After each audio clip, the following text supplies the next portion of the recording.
Hello good morning welcome back to my channel. അപ്പോൾ ഞാൻ ഈ വീഡിയോ ഇടുമ്പോൾ എന്തായാലും മോർണിംഗ് ഒന്നും ആയിരിക്കില്ല കേട്ടോ, നമ്മുടെ കൺവീനിയൻസ് അനുസരിച്ചായിരിക്കുമല്ലോ നമ്മൾ ഈ വീഡിയോ അപ്ലോഡ് ചെയ്യാം. അപ്പോൾ രാവിലെ തന്നെ ഇതാ ബുക്കൊക്കെ എടുത്ത് പഠിക്കാനായിട്ട് ഇരുന്നിട്ടുണ്ട്.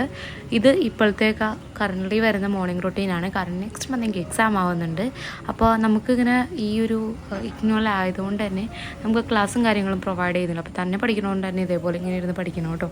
അപ്പോൾ ഇന്ന് രാവിലെ എന്ന് പറഞ്ഞാൽ നല്ല റെയിനി ആയിട്ടുള്ളൊരു ഡേ ആയിരുന്നു. അപ്പോൾ നല്ല സുഖമായിരുന്നു, കട്ടൻ ചായയൊക്കെ കുടിച്ച് രാവിലെ ഇരുന്ന് റിലാക്സ് ചെയ്ത് കുറേ നേരം ഇരിക്കാൻ പറ്റി കേട്ടോ.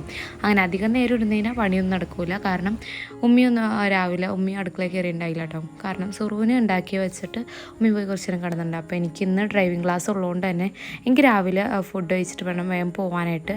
അപ്പോൾ എൻ്റെ കൂടെ തന്നെ ഇന്ന് മോമോ എണീറ്റുണ്ടായിരുന്നു കേട്ടോ. മഴ ആയതുകൊണ്ട് രാത്രി നന്നായിട്ട് ഉറങ്ങിക്കൊണ്ട് വേഗം തന്നെ എണീറ്റുണ്ടായിരുന്നു. അപ്പോൾ ഞാൻ ഇന്ന് പൂരി നമ്മുടെ മസാല കറിയാണ് കേട്ടോ, ഉരുളക്കിഴങ്ങ് കറി ആണ് കേട്ടോ.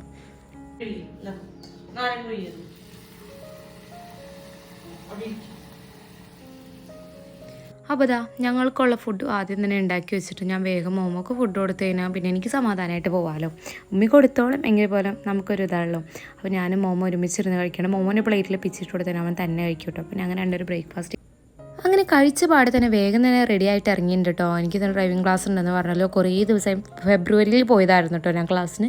പിന്നെ എനിക്ക് മാർച്ചിൽ ലേണേഴ്സും കാര്യങ്ങളും കഴിഞ്ഞിട്ട് പിന്നെ ഞാൻ പോയിട്ടുണ്ടായിരുന്നില്ല. അപ്പോൾ റെഡിയായി ഇറങ്ങിയിട്ടുണ്ട്. അപ്പോൾ ഇന്ന് വാപ്പി അടുത്ത് ആക്കിത്തരാമെന്ന് പറഞ്ഞു. ഞങ്ങൾക്കിന്ന് ബ്ലോക്കിൽ കൂടെയൊക്കെയാണ് ഓടിക്കാൻ പഠിപ്പിച്ചു തരാമെന്ന് പറഞ്ഞേക്കണേ. അപ്പോൾ വാപ്പി എന്നെ അവിടെ ആക്കിത്തരാമെന്ന് പറഞ്ഞു, ഹൈവേയിൽ ആക്കിത്തരാമെന്ന് പറഞ്ഞിട്ടുണ്ട്. അങ്ങനെ എൻ്റെ റോള് കഴിഞ്ഞിട്ടാട്ടോ. ഞാനും വേറൊരു ചേച്ചിമാരുണ്ടായിരുന്നേ. അപ്പോൾ എൻ്റെ ഫസ്റ്റ് തന്നെ ഞാൻ കഴിഞ്ഞു. ആലുവ ടു പെരുമ്പാവൂർ വരെ ഞാൻ ഓടിച്ചിട്ടുണ്ടായിരുന്നു. അത്യാവശ്യം കുഴപ്പമില്ലാതെ ഓടിച്ചു. ഡ്രൈവിംഗ് ക്ലാസ്സൊക്കെ കഴിഞ്ഞു, പോയി തിരിച്ചു വന്നിട്ടുണ്ട്. അപ്പോൾ വേറെ എന്തോ പറയണമെന്ന് വിചാരിച്ചു. എനിക്കിങ്ങനെ വീഡിയോസിൽ ഇങ്ങനെ പല എന്ന് സംസാരിക്കാൻ ഭയങ്കര ഇഷ്ടം കേട്ടോ. അപ്പോൾ ഞാൻ ഡ്രൈവിംഗ് ക്ലാസ് ചെയ്യുന്നുണ്ട്. എനിക്ക് 23rd ടെസ്റ്റാണ്. ടെസ്റ്റിന് പാസ്സാവില്ലെന്ന് നോക്കാം, എനിക്കറിയില്ല. ഇപ്പോൾ ഭയങ്കര സ്ട്രിക്റ്റൊക്കെ ആയിട്ട് വരുന്നുണ്ടല്ലോ. അപ്പോൾ അതുകൊണ്ട് തന്നെ പാസ്സാവില്ലെന്നറിയാം. ഒരു പിമ്പിളൊക്കെ വന്നിട്ടുണ്ട് ഫേസിൽ. കറക്റ്റായിട്ട് ഇപ്പോൾ സ്കിൻ കെയർ റൂട്ടീൻ ചെയ്യണോണ്ടാന്ന് തോന്നുന്നു എൻ്റെ ഫേസിന് നല്ല ക്ലിയർ ആയിട്ട് വരുന്നുണ്ട്.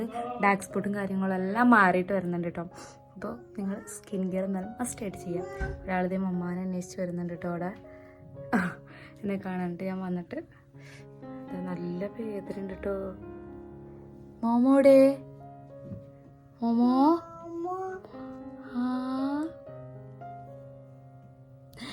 മോമോ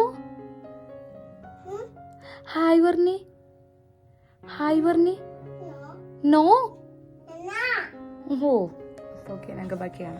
രാവിലെ ഡ്രൈവിംഗ് ക്ലാസ്സൊക്കെ കഴിഞ്ഞിട്ട് പിന്നെ അധികം ഷൂട്ട് ചെയ്യാനൊന്നും ടൈം കിട്ടിയിട്ടുണ്ടായിരുന്നില്ല കേട്ടോ. പിന്നെ എനിക്ക് അങ്ങനെ പഠിക്കാനും ടൈം കിട്ടിയിട്ടുണ്ടായിരുന്നില്ല. പിന്നെ ഉച്ചകളത്തെ പരിപാടി മോമോനെ ഉറക്കലും കാര്യങ്ങളൊക്കെ ആയിട്ട് അങ്ങനെ കുറച്ച് അധികം നേരെ റിലാക്സ് ചെയ്തിരുന്നിട്ടാണ് പിന്നെ പഠിക്കാതിരിക്കുന്നത്. രാത്രിയായിരുന്നു കേട്ടോ. അപ്പോൾ രാത്രി ഒരു മഗ്‌രിബ് കഴിഞ്ഞ ടൈമിലാണ് പഠിക്കാതിരിക്കുന്നത്. ഇപ്പോൾ ഞാൻ എല്ലാ കാര്യങ്ങളും ഇമ്പോർട്ടൻ്റ് ആയ കാര്യങ്ങൾ മാത്രം ഞാൻ നോട്ട് ചെയ്ത് പഠിക്കുന്ന ഒരു ടൈപ്പാണ് കേട്ടോ. അല്ലാതെ വാരിക്കോരി ഒന്നും ഞാൻ പഠിക്കില്ല. ഇമ്പോർട്ടൻസ് മാത്രം നോക്കിയിട്ട് അത് നോട്ട്സിൽ എഴുതി വെക്കുമ്പോൾ നമ്മൾ അത്രത്തേക്കും കൂടി എഴുതും. ആ ഒരു പറഞ്ഞ് എഴുതുമ്പോൾ കൂടി നമ്മുടെ തലയിൽ നന്നായിട്ട് കയറുമല്ലോ. അപ്പോൾ അങ്ങനെ ഞാൻ എഴുതി കഴിഞ്ഞതിന് ശേഷം പഠിക്കുകയാണ്. ഇതൊന്നും എനിക്ക് അറിയാവുന്ന ടോപ്പിക്കേ അല്ല. നമുക്ക് ക്ലാസ് എടുത്ത് തരാത്തതുകൊണ്ട് തന്നെ നമുക്കൊരുവിധം അറിവൊന്നും ഉണ്ടായിരുന്നില്ലല്ലോ. ഇപ്പോൾ കോളേജിൽ പോകണ പൊതുവെ എല്ലാവർക്കും അറിയാൻ പറ്റും. ക്ലാസ്സിൽ നിന്ന് കിട്ടുന്ന കുറച്ച് അറിവെങ്കിലും അവരുടെ തലയിലുണ്ടാവും. ഇത് നമുക്കിങ്ങനെ വായിച്ച് പഠിക്കാതെ നമുക്കൊരു ഐഡിയയും കിട്ടില്ല. പിന്നെ ഇതെന്ന് വെച്ചാൽ കുറേ നമുക്ക് റിപ്പീറ്റ് ചെയ്ത് വരുന്ന ക്വസ്റ്റ്യൻസ് നോക്കി വെച്ചാൽ തന്നെ നമുക്ക് ഈസി ആയിട്ട് ഇഗ്നോയിൽ പാസ്സാകാൻ പറ്റും കേട്ടോ. അപ്പോൾ ഞാൻ നോട്ട്സൊക്കെ എഴുതി വെച്ചിട്ട് അതിൽ നിന്ന് പഠിക്കുകയാണ്. നെക്സ്റ്റ് മന്തിൽ അത്യാവശ്യം അടുപ്പിച്ചിരുന്ന് തന്നെയാണ് കേട്ടോ എക്സാം വരുന്നത്. അപ്പോൾ ഇത് അത്യാവശ്യം ഇതൊക്കെ എഴുതി കഴിഞ്ഞതിന് ശേഷം ഞാൻ ഒന്ന് ടു ഡു ലിസ്റ്റ് ചെയ്താന്ന് ഓർത്തു. കാരണം വീഡിയോസൊക്കെ കുറഞ്ഞു വരുന്നുണ്ടായിരുന്നു. അപ്പോൾ അതൊക്കെ ഒന്ന് ശരിയാക്കണം. പിന്നെ അതേപോലെ പഠിക്കുന്ന കാര്യങ്ങളും കൊണ്ടുപോകണം. എല്ലാ കാര്യങ്ങളും കൂടി കൊണ്ടുപോകണം. നമ്മുടെ ബേബീനെ നോക്കലും എല്ലാ കാര്യങ്ങളും, മോമോനെ നോക്കലും, വീട്ടിലെ കാര്യങ്ങളും, പഠിത്തവും ഷൂട്ടിങ്ങും എല്ലാ കാര്യങ്ങളും കൂടി എങ്ങനെ മാനേജ് ചെയ്യാമെന്നും കൂടി ഞാൻ ഒരു 1 വീക്കിലോട്ടുള്ള എഴുതി വെക്കാനുണ്ടോ. അപ്പോൾ ഇത്രയേ ഉള്ളൂ ഇന്നത്തെ വീഡിയോ. ടേക്ക്